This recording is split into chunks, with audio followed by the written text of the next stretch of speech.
नाज़रीन, आज फिर पाकिस्तान तहरीक इंसाफ के लोग इमरान खान साहब से मिलने की कोशिश करेंगे और आज जुमेरात का रोज़ है, लेकिन मुलाकात बहुत मुश्किल है क्योंकि पॉलिटिकल लोगों को मिलने की इजाज़त दी नहीं जाती। इमरान खान साहब की सिर्फ 2 बहनें उन्हें मिल पाती हैं, या कोई वकील थोड़ी देर के लिए मिल पाते हैं, या बैरिस्टर सैफ, इन्हें इजाज़त होती है कि ये चाहें तो इमरान खान साहब से मिल लें।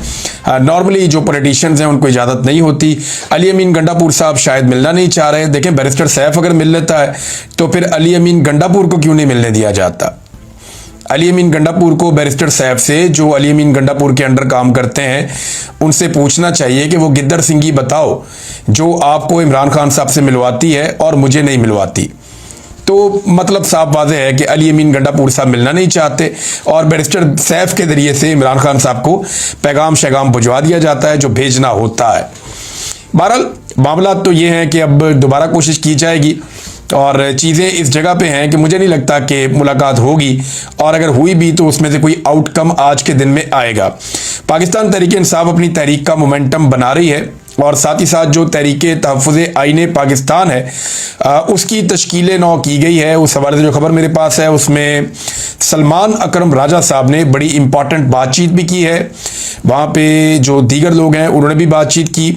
अब जो इसकी फॉर्मेशन है वो ये है कि महमूद खान अचकज़ई इसके चेयरमैन हैं तहरीक तहफ़्फ़ुज़ आईन पाकिस्तान के, अलामा राजा नासिर अब्बास वाइस चेयरमैन है, मुस्तफ़ा नवाज़ खोखर भी वाइस चेयरमैन है, अख्तर मेंगल साहब भी इसके वाइस चेयरमैन है, और जैन शाह वाइस चेयरमैन है इसके, और असद कैसर इसके जनरल सेक्रेटरी हैं, साहबजादा हामिद रज़ा इंफॉर्मेशन सेक्रेटरी हैं, अखूनज़ादा हुसैन जो हैं वो तर्जुमान हैं।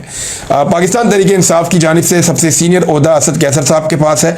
आजकल वो पाकिस्तान में नहीं है, वो बरतानिया में है, और जब वो पाकिस्तान वापस जाएंगे तो वो अपनी जिम्मेदारियां संभाल लेंगे। तो यहाँ पे जो रिस्पॉन्सिबिलिटी थी इन चीज़ों को बताने की, वो पाकिस्तान तहरीक इंसाफ के सेक्रेटरी जनरल जो हैं वो सलमान अकरम राजा साहब ने अदा की। सलमान अकरम राजा साहब ने कहा कि कहा जाता है कि पाकिस्तान की तारीख ऐसे ही हमेशा इलेक्शन लूटे जाते रहे तारीख में भी, लिहाजा आप भी चुप हो जाओ, मगर हम खामोश नहीं होंगे, ना हमने होना है। हमने तारीख बदलनी है। पाकिस्तान के करोड़ों नौजवान इस तारीख को नहीं मानते कि 78 साल से इलेक्शन लूटे जा रहे हैं। ये मुल्क शुगर माफिया, सीमेंट माफिया के लिए काम कर रहा है। आज का नौजवान जानता है कि मुल्क के साथ क्या हो रहा है। चीनी को देखें, कल सस्ती बरामद की गई और आज महंगी दरामद की जा रही है, यानी सस्ती बाहर बेची गई और आज महंगी वापस मंगवाई जा रही है। पेट्रोल की आलमी कीमतें देखें, पाकिस्तान और आलमी सतह पर 15 रुपए का फर्क है। ये किसको फायदा पहुंचाया जा रहा है? इसका फायदा इसी को होता है जो जमहूरियत नहीं चाहता। वैसे मैं हैरान होता हूं सलमान अकरम राजा साहब की इंफॉर्मेशन पे भी कि आलमी सतह पर पाकिस्तान का 15 रुपए का फर्क है। उन्होंने सिर्फ ये बताया, उन्होंने ये नहीं बताया कि इमरान खान के दौर में जब $100 से भी ऊपर का बैरल था, $125 तक का गया, तब पेट्रोल कितने का था और आज आलमी मंडी में कितने का है और पाकिस्तान में कितने का है। मेरे ख्याल में डाटा को सिंप्लीफाई करना चाहिए आम लोगों के लिए। अगर आप इस तरह देखें तो इमरान खान के दौर में पेट्रोल की कीमत आज के दौर से आधी से भी कम थी, आज के दौर में आधी से भी कम थी। यानी जितने का पेट्रोल आज शहबाज शरीफ खरीद रहे हैं, अगर इतने का पेट्रोल इमरान खान खरीदते तो पेट्रोल 100 रुपए लीटर होता। लेकिन इमरान खान ने पेट्रोल खरीदा बहुत महंगा, बेचा बहुत सस्ता। आज के दौर में पेट्रोल खरीदा बहुत सस्ता जा रहा है, बेचा बहुत महंगा जा रहा है। यानी इमरान खान के दौर में जो पेट्रोल की कीमत थी, अगर उसकी जगह पे आज वाली पेट्रोल की कीमत होती तो उस दौर में पेट्रोल की कीमत क्या होती? 100 रुपए लीटर उस हिसाब से।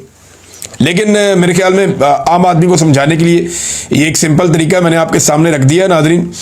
अब एक और चीज़ मैं आपके साथ शेयर करना चाहता हूं कि जो 9 मई के गवाह हैं वो भाग रहे हैं।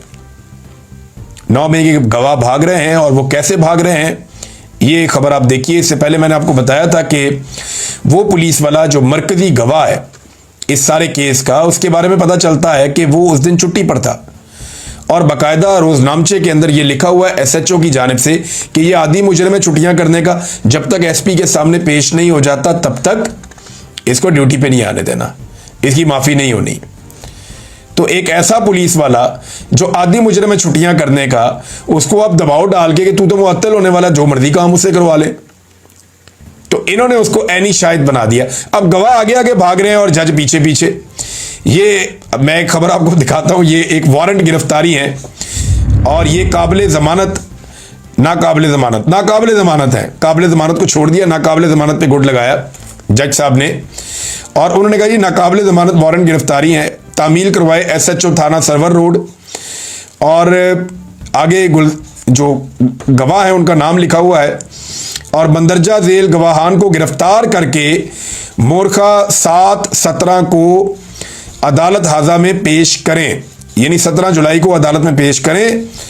और अदम तामील वारंट मुतल्लिका SHO खुद पेश अदालत हों, यानी अगर वो तामील नहीं करवा सकता, वो पेश नहीं कर सकता गवाह को, तो फिर SHO खुद पेश हो अदालत में आके। गवाह भाग गए 9 मई के, जो बच गए वो 2 नंबर निकले। 9 मई का तो सारा बयानिया दबरदूस हो गया। सिर्फ अदालतों में जज ही घसीटते फिरते हैं 9 मई को कि कुछ ना कुछ करके, जितना उन पे दबाव है बेचारों पे, जजों पे एस्टेब्लिशमेंट की जानिब से, वो बेचारे 9 मई को एक केसेस को पीट रहे हैं, लकीर पीटते जा रहे हैं, कभी घसीट के इधर ले जाते हैं, घसीट के उधर ले जाते हैं। जज भी बेचारे हाथ जोड़ के बैठे हुए कि इन केसों के पल्ले कख नहीं, हमें बंदे छोड़ने पड़ेंगे, फॉर गॉड सेक अदलिया की थोड़ी सी इज्जत रहने दें। लेकिन आपको पता है पूरा निज़ाम कैसे चल रहा है, जैसे चल रहा है ऊपर से लेके नीचे तक आवे का आवा ही बिगड़ा हुआ है। और जजों के हालात क्या है जरा ये आप देखिए, ये बड़ी इंटरेस्टिंग एक खबर है। ये देखें जजों के हालात क्या हैं। कोटलखपत जेल के अंदर ट्रायल हो रहा है, और ये शाकिर वान साहब ने रिपोर्ट की, बड़े मजे की बात है। कोटलखपत जेल के अंदर ट्रायल हो रहा है, ट्रायल के दौरान बिजली चली जाती है, बिजली जाती है तो हबस हो जाता है। तो जज साहब बहुत गुस्से में आ जाते हैं, और जज ने कहा कि जनरेटर लगाएं फौरी तौर पे, इतनी गर्मी है इस हबस के अंदर, कैसे हम ट्रायल करेंगे। जज ने इंतजामिया के ऊपर चढ़ाई कर दी, जनरेटर लगाओ, अदालत में बहुत गर्मी है।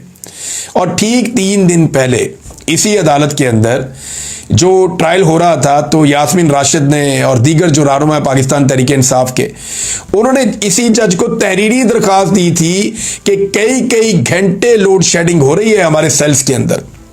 हालांकि जेलों के अंदर डबल बिजली के कनेक्शन होते हैं, जेलों में लोड शेडिंग नहीं होती, ये मैं जानता हूं अच्छी तरह। ये नवाज शरीफ भी अंदर रहे, जरदारी भी अंदर रहे, बाकी लोग भी रहे, उनका भी लोड शेडिंग की शिकायत नहीं की। ये PTI वालों के ऊपर खास कर्म किया जाता है कि लोड शेडिंग भी कर देते हैं। उन्होंने कहा जेल ट्रायल के दौरान डॉक्टर यास्मीन राशिद समेत दीगर रहनुमाओं ने जज को तहरीरी दरखास्त दी थी कि कई घंटे लोड शेडिंग की जाती है, सांस लेने का मसला बन जाता है, हम बुजुर्ग लोग हैं, गर्मी के बायस बहुत परेशानी होती है। तो जज ने आज तक उस दरखास्त पर कोई अमल दरामद नहीं करवाया, और अपनी अदालत के अंदर थोड़ी सी लाइट चली गई तो उन्होंने कहा लगाओ जनरेटर, इतनी गर्मी में कैसे हम काम करेंगे। तो अदालत के अंदर तो ज़्यादा दिन ये चल रहा है। अब ऐसी अदालतें कैसे इंसाफ देंगी जो सिर्फ अपने लिए सोचती हैं और आम आदमी के लिए नहीं सोचती। नाज़रीन, सज्जाद बरकी साहब के हवाले से, ये इमरान खान साहब के अजीज हैं और अमेरिका के अंदर मौजूद हैं।